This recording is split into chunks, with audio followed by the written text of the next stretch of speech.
受刑人都会接受职能训练，但走进桃园女子监狱，我们有个新发现。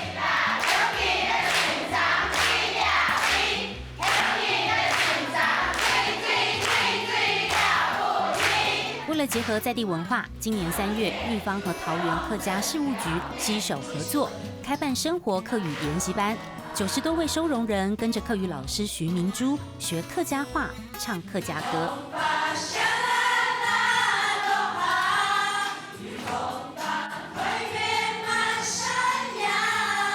刚才那个金玉良缘，你会唱了吗？会，表现懂优秀哦，表现很优异，表现懂优秀。课堂上个个认真，下课后大伙儿更是勤加练习。回社房啊，我们就会一直唱。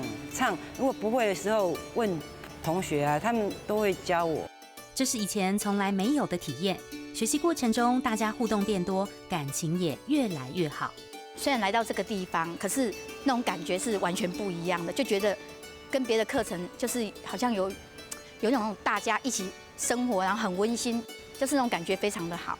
他们同学之间从唱歌，然后开始生活绘画的一个应对，然后就族群的那个融合，真的是就会变成非常的一个和谐。来这儿教学也是徐明珠老师的初体验，大家反应热烈，也让徐明珠特别感动。虽然说他们是受刑人，但是我觉得我有发现到他们很多的优点跟善良的一面，所以我有时候教起他们的感觉，我会特别的快乐。透过客语说唱，陶冶身心，培养兴趣，也让这群曾经在人生路上跌一跤的人，重新找回好久不见的信心。